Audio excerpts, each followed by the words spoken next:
ஜோதிட நேயர்கள் அனைவருக்கும் வணக்கம். இன்னைக்கு நம்ம சேனல்ல என்ன பார்க்க போறோம் அப்படின்னு பார்த்தீங்கன்னா, ஏப்ரல் 17ஆம் தேதி சித்திரை மாத அமாவாசையானது வருகிறதுங்க. இந்த அமாவாசை பார்த்தீங்கன்னா சித்திரை 4ஆம் நாள் வெள்ளிக்கிழமை அன்று வருகிறது. இந்த சித்திரை மாத அமாவாசை ரொம்பவே சிறப்பு வாய்ந்த ஒரு அமாவாசை அப்படின்னே சொல்லலாம். சித்திரை மாதத்தில் வரக்கூடிய முதல் அமாவாசையாக இருக்கிறதுனால இந்த காலகட்டத்தில் ஒவ்வொரு ராசினியர்களுக்கு பல்வேறு விதமான தாக்கங்களும் பல்வேறு விதமான விளைவுகளும் உங்கள் வாழ்க்கையில் நிச்சயமாக ஏற்படும் அப்படின்னு நம்ம சொல்லலாம். இந்த அமாவாசையின் காரணமாக ஒவ்வொரு ராசினியர்களுக்கும் நினைத்து பார்க்காத வகையில் நிறைய மாற்றங்கள் உருவாகும் அப்படின்னே சொல்லப்படுது. அந்த வகையில் உங்களுடைய ராசி ரிஷப ராசியாக இருந்தால் ரிஷப ராசினியர்களுக்கு இந்த காலகட்டத்தில் என்ன மாதிரியான மாற்றங்கள் உருவாக போகுது அப்படிங்கிறத நிச்சயமாக நீங்கள் தெரிந்து கொள்ளலாம். அதுபோலவே இந்த சித்திரை மாத அமாவாசை நாளில் பித்ரு தோஷத்தை நீக்குவதற்கு நீங்கள் என்ன மாதிரியான பரிகாரங்களை மேற்கொள்ளலாம். இந்த பரிகாரத்தை நீங்கள் செய்து வரும் பொழுது கண்டிப்பாக நீங்கள் பித்ரு தோஷத்திலிருந்து விடுபடக்கூடிய ஒரு வாய்ப்பு உங்களுக்கு கிடைக்கும் அப்படின்னே சொல்லலாம். ஸோ இந்த பரிகாரத்தை நாம் எப்படி செய்யலாம், எந்த மாதிரி முறையில் மேற்கொள்ளலாம் அப்படின்னு முதல்ல பார்க்கலாம். அதன் பிறகு ரிஷபராசினியர்களுக்கு இந்த அமாவாசைக்கு பிறகு என்ன மாதிரியான மாற்றங்கள் இருக்க போகுது அப்படிங்கிறத நாம் தெரிந்து கொள்ளலாம். இந்த சித்திரை மாத அமாவாசை அப்படின்னு சொல்லும்போது இது ரொம்பவே சிறப்பு வாய்ந்த ரொம்பவே சக்தி வாய்ந்த ஒரு அமாவாசை நாள் அப்படின்னு நம்ம சொல்லலாம். இந்த சித்திரை அமாவாசை நாளில் நீங்கள் இந்த மாதிரி பரிகாரத்தை செய்யும் பொழுது கண்டிப்பாக உங்கள் வாழ்க்கையில் எதிர்பார்க்காத நிறைய மாற்றங்கள் இதனால் உருவாகும். எதிர்பார்க்காத நிறைய நன்மைகள் உங்களுக்கு ஏற்படும். முக்கியமாக பார்த்தீங்கன்னா பித்ரு தோஷத்திலிருந்து விடுபடக்கூடிய ஒரு அற்புதமான வாய்ப்பு நிச்சயமாக உங்களுக்கு கிடைக்குங்க. இந்த சித்திரை மாத அமாவாசை நாளில் பித்ரு தோஷத்தை நீக்குவதற்கும் முன்னோர்களுடைய ஆசீர்வாதத்தை பெறுவதற்கும் ஒரு சிறந்த பரிகாரமாக எளிமையான பரிகாரமாக இந்த பரிகாரத்தை நீங்க நிச்சயமாக மேற்கொள்ளலாம். இந்த சித்திரை மாத அமாவாசை நாளில் நிறைய பேர் பார்த்தீங்கன்னா நிறைய விதமான பரிகாரங்களை நிச்சயமாக செய்வாங்க. இந்த புனிதமான நாளில் பார்த்தீங்கன்னா நிறைய சடங்குகள், முன்னோர் வழிபாடு மற்றும் விஷ்ணு சிவன் வழிபாடு, தேவர்களின் வழிபாடு, இந்த மாதிரி நிறைய விஷயங்கள் இந்த நாளில் கண்டிப்பாக நிகழும் அப்படின்னு சொல்லலாம். அதாவது சிவன் சனி தேவர்களுடைய ஆசீர்வாதங்களை பெறுவதற்கு ஒரு சிறந்த நாள் அப்படின்னே நம்ம சொல்லலாங்க. இது நம்மளுடைய கர்ம வினைகளை தீர்க்கவும் பாவங்களிலிருந்து விடுபட வைக்கவும் ஒரு சிறந்த வாய்ப்பு அப்படின்னு நம்ம சொல்லலாம். இந்த சித்திரை மாத அமாவாசை நாள் பார்த்தீங்கன்னா இந்து மதத்தில் ஒரு முக்கியமான நாளாகவே சொல்லலாங்க. ஆன்மீக ரீதியில் பார்த்தீங்கன்னா அதிக சக்தி வாய்ந்த சுத்திகரிக்கப்பட்ட ஒரு நாள் அப்படின்னு நம்ம சொல்லலாம். அதாவது நம்மை காக்க உதவுவதற்கு ஒரு சிறந்த நாளாகவே இதை நாம் எடுத்துக்கொள்ளலாம். இந்த அமாவாசை நாளில் முன்னோர்களுக்கு என்ன மாதிரியான பரிகாரங்களை செய்யணும் அப்படின்னு பார்த்தீங்கன்னா, இந்த சித்திரை மாத அமாவாசை நாளன்று அரச மரத்திற்கு கங்கை நீர் மற்றும் பூக்கள் சமர்ப்பித்து நீங்கள் மனதார வழிபாடு செய்யலாம். இப்படி நீங்கள் செய்யும் பொழுது முன்னோர்களை மனதார நினைத்து ஓம் பித்ருபய நமக என்ற மந்திரத்தை நீங்கள் சொல்லி மனதார வழிபாடு செய்யலாங்க. இப்படி செய்து வந்தீங்கன்னா முன்னோர்களுடைய ஆசீர்வாதம் உங்களுக்கு பரிபூரணமாக நிச்சயமாக கிடைக்குங்க.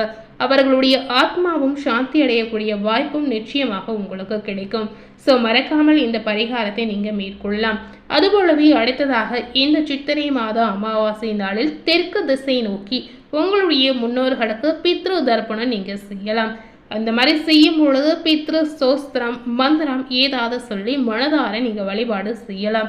இதனால் பார்த்தீங்கன்னா உங்களுடைய முன்னோர்கள் உங்களை மதித்து முன்னோர்கள் உங்களுக்கு தேவையான ஆசீர்வாதத்தை கண்டிப்பாக பெற்று தருவாங்க அப்படின்னு சொல்லலாம். ஸோ இந்த மாதிரி குறிப்பிட்ட சக்தி வாய்ந்த ஒரு நாளில் முன்னோர்களுக்கு பித்ரு தர்ப்பணம் செய்யும் பொழுது நமக்கு இரட்டிப்பு பலன் இதன் மூலம் நிச்சயமாக கிடைக்கும் அப்படின்னே சொல்லலாம். ஸோ மறக்காமல் இந்த நாளில் நீங்கள் இந்த மாதிரி பரிகாரங்களை மேற்கொள்ளலாம். இந்த அமாவாசை நாளில் அதே போல உங்களுடைய முன்னோர்களின் படத்திற்கு முன்பாக விளக்கேற்றி நீங்கள் வழிபாடு செய்யலாம். அரச மரத்தடியில் அல்லது கிழக்கு திசையில் விளக்கேற்றி நீங்கள் வைக்கலாம். உங்களுடைய முன்னோர்களை நினைத்து அவர்களுடைய ஆசீர்வாதத்தை நீங்கள் நிச்சயமாக இதன் மூலம் பெற்றுக்கொள்ளலாம். இந்த மாதிரி நீங்கள் செய்து வரும் பொழுது செல்வம் பணம் செழிப்பு நிச்சயமாக உங்களுக்கு அதிகரிக்கும். இதனால் உங்களுக்கு ஆன்மீக வளர்ச்சியும் குடும்ப ஒற்றுமையும் கிடைக்குங்க.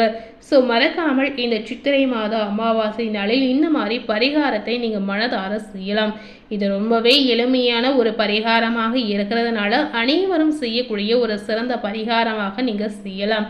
ஸோ கண்டிப்பாக உங்களுக்கு இருக்கக்கூடிய பித்ரு தோஷத்திலிருந்து நீங்கள் விடுபடணும் அப்படின்னு நினைத்தாலும் சரி, உங்களை பிடித்திருக்கக்கூடிய பாவத்திலிருந்து விடுபடணும் அப்படின்னு நினைத்தாலும் சரி, இந்த பரிகாரத்தை நீங்கள் இந்த சித்திரை மாத அமாவாசை நாளில் கண்டிப்பாக செய்யலாம். ஸோ இந்த சித்திரை மாதம் அமாவாசைக்கு பிறகு ரிஷபராசினியர்களுக்கு என்ன மாதிரியான பலன்கள் கிடைத்திருக்கு அப்படிங்கிறத நாம் இப்போ தெரிந்து கொள்ளலாம். பொதுவாகவே ரிஷபராசினியர்கள் ஆடம்பர வாழ்க்கையில் ஆர்வம் மிகுந்த ஒரு அற்புதமான குணம் படைத்த நபர் அப்படின்னே உங்களை சொல்லலாம். உங்களுடைய ராசிக்கு உங்களுடைய அதிபதி சுக்கிரன் இந்த காலகட்டத்தில் மேசராசியில் சென்றிருக்கிறார். இதனால பார்த்தீங்கன்னா உங்களுடைய ராசியில் ஆட்சி பலம் பெறுகிறார். இதனால ரிஷபராசினியர்களுக்கு நினைத்ததை சாதிக்கக்கூடிய ஒரு அற்புதமான வாய்ப்பு இதன் மூலம் கிடைக்க போகுது அப்படின்னே சொல்லப்படுது. வாழவும் முடியாமல் மீளவும் முடியாமல் தவித்த நிலை அனைத்துமே ரிஷபராசினியர்களுக்கு மறியலாம். உங்களுடைய முயற்சி எண்ணங்கள் அனைத்துமே பார்த்தீங்கன்னா நல்லபடியாக நடந்து முடியுங்க. புதிய எண்ணங்கள் மற்றும் புதிய திட்டங்கள் தோன்றக்கூடிய வாய்ப்புகளும் நிச்சயமாக இந்த காலகட்டங்களில் இருக்கிறது. சேவை மனப்பான்மை உங்களுக்கு அதிகரிக்கும். ஆன்மீக தொண்டு நிறுவனங்கள் சங்கங்களில் இணைந்து சேவை செய்யக்கூடிய வாய்ப்புகள் உங்களுக்கு கிடைக்கலாம். வேற்று மொழி பேசுபவர்களுடன் அந்நிய தேசத்தில் குடிபுகக்கூடிய நிலை சில நேயர்களுக்கு ஏற்படும். சிலருக்கு மதம் மாறக்கூடிய வாய்ப்புகளும் இருக்கிறது. உங்களுடைய வாழ்வில் நடந்துகட்ட சம்பவங்களின் தாக்கங்கள் இந்த காலகட்டத்தில் நிச்சயமாக குறையலாம். தடைபட்ட அனைத்து சுப பலன்களும் உங்களை தேடி வரும். உங்களின் புகழ் அந்தஸ்தை உயர்த்த அதிகம் உழைக்க வேண்டிய ஒரு சூழல் கண்டிப்பாக உங்களுக்கு ஏற்படலாம். பொருளாதார நிலையை பார்க்கும் பொழுது சாதகமாக உங்களுக்கு இருக்கிறது. இதனால அனைத்து விதமான ஏற்றத்தாழ்வுகளையும் சமாளித்து விடக்கூடிய வாய்ப்புகளும் ரிஷபராசினியர்களுக்கு உண்டாகும். கடந்த சில நாட்களாகவே அனுபவித்த இன்னல்களுக்கு முற்றுப்புள்ளி கண்டிப்பாக வைக்கக்கூடிய ஒரு நேரமாக உங்களுக்கு இருக்கலாம். தாயினுடைய அன்பும் ஆசீர்வாதமும் உங்களை மகிழ்விக்கக்கூடிய வாய்ப்புகளை ஏற்படுத்தும். குடும்பத்தினரின் தேவைகளை நிறைவு செய்யக்கூடிய வாய்ப்புகள் உங்களுக்கு உருவாகலாம். ரிஷபராசினியர்களுக்கு சொந்த வீடு வாகன கனவு அனைத்துமே நிறைவேறக்கூடிய வாய்ப்புகள் இருக்கிறது. இந்த காலகட்டத்தில் விலை உயர்ந்த ஆடை ஆபரணங்கள் வாங்கி மகிழக்கூடிய சூழலும் கண்டிப்பாக இருக்கிறது. வாடகை வீட்டு தொல்லை இந்த காலகட்டத்தில் நிச்சயமாக அகன்றுவிடும். இதுவரை விற்காமல் கிடைந்த அசியா சொத்துகள் விற்று உங்களுக்கு நல்ல லாபங்கள் கிடைக்கலாம். பல தலைமுறையாக விற்காமல் கிடந்த குடும்ப சொத்து கூட விற்றுவிடக்கூடிய வாய்ப்புகள் இந்த காலகட்டத்தில் உருவாகும்.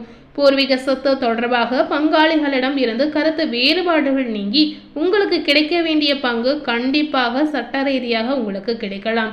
வழக்குகள் உங்களுக்கு சாதகமாக இருக்குங்க. தாய் மற்றும் தந்தை வழி உறவுகளிடம் பார்க்கும் பொழுது அறியாமல் செய்த தவறுக்காக மன்னிப்பு கேட்டு குடும்பத்தில் இணையக்கூடிய வாய்ப்புகள் உருவாகும். பகைமை மறைந்து உறவுகள் ஆறுதலாக இருக்கக்கூடிய காலகட்டமாக உங்களுக்கு அமையலாம். இந்த காலகட்டத்தில் ரிஷபராசினியர்களுக்கு திருமண முயற்சிகள் பார்த்தீங்கன்னா நீங்க நினைத்தபடி கண்டிப்பா நடக்குங்க. அதாவது பெரியோர்களின் ஆசீர்வாதத்தால் உங்களுடைய திருமணம் நல்லபடியாக நடந்து முடியலாம். ஆரோக்கியத்துல நல்ல முன்னேற்றம் உண்டாகும். பயண அலைச்சலால் சிறு சிறு உடல் உபாதைகள் தோன்றி மறியலாம். முன்னோர்களின் பரம்பரை வியாதியான சுகர் பிரஷர் போன்றவற்றிற்கு மாற்று மருத்துவம் நல்ல பலன் உங்களுக்கு கொடுக்குங்க. கை கால் வலி மூட்டு வலி இந்த காலகட்டத்தில் குறையலாம்.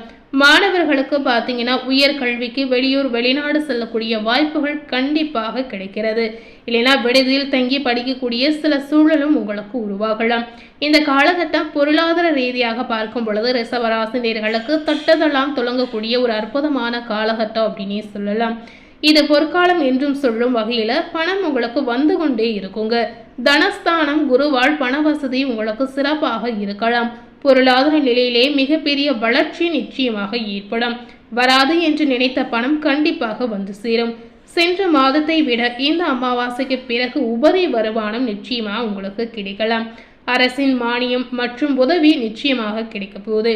விலை போகாது என்று முடிவு செய்த சரக்குகள் கூட விற்று பணம் உங்க கைக்கு வந்து சேரும். கடன் வட்டியிலிருந்து தொழிலிருந்து விடுபடக்கூடிய வாய்ப்புகள் உங்களுக்கு இருக்கிறது.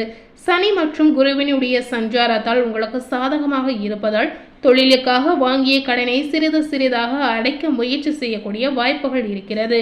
ரிஷபராசியில் இருக்கக்கூடிய பெண்களுக்கு பார்த்தீங்கன்னா எந்த ஒரு காரியத்திலும் துணிந்து இறங்கி செயல்பட்டு வெற்றி பெறக்கூடிய தைரியம் உண்டாகலாம். இந்த காலகட்டம் முழுமையாகவே பெண்மணிகளுக்கு நல்ல ஒரு மாற்றத்தை தரக்கூடிய ஒரு அற்புதமான காலகட்டமாக அமையலாம். பெண்மணிகளுக்கு எதிர்பார்க்காத வகையில பாராட்டும் புகழும் நிச்சயமாக கிடைக்க போகுது. ஸோ இந்த காலகட்டம் பெண்மணிகளுக்கு ஏற்ற காலகட்டமாக அமையலாம். ஸோ இன்னைக்கு நம்ம சேனல்ல ரிஷபராசினியர்களுக்கு இந்த சித்திரை அமாவாசைக்கு பிறகு என்ன மாதிரியான பலன்கள் கிடைத்திருக்கு, இந்த சித்திரை அமாவாசை நாளில் பித்ரு தோஷத்தை நீக்குவதற்கு என்ன மாதிரியான பரிகாரங்களை நாம் செய்யலாம் அப்படிங்கிறதை இந்த வீடியோ மூலம் நிச்சயமாக நீங்க பார்த்து தெரிந்திருப்பீங்க. இந்த வீடியோவை நீங்கள் பார்த்த பயனடை இந்த மாதிரி உங்கள் ஃப்ரெண்ட்ஸ் அண்ட் ஃபேமிலி பார்த்த பயனடைன்னு நினைத்தீங்கன்னா இந்த வீடியோவை உங்கள் ஃப்ரெண்ட்ஸ் அண்ட் ஃபேமிலிக்கு மறக்காமல் லைக் பண்ணி ஷேர் பண்ணுங்கள். மேலும் இது போல ஒரு புதிய தகவலை தெரிந்து கொள்ளணும் அப்படின்னு நினைத்தீங்கன்னா மறக்காமல் நம்ம சேனலை சப்ஸ்கிரைப் பண்ணி பக்கத்தில் இருக்கக்கூடிய பெல் பட்டனையும் ப்ரெஸ் பண்ணிடுங்க. தேங்க்யூ.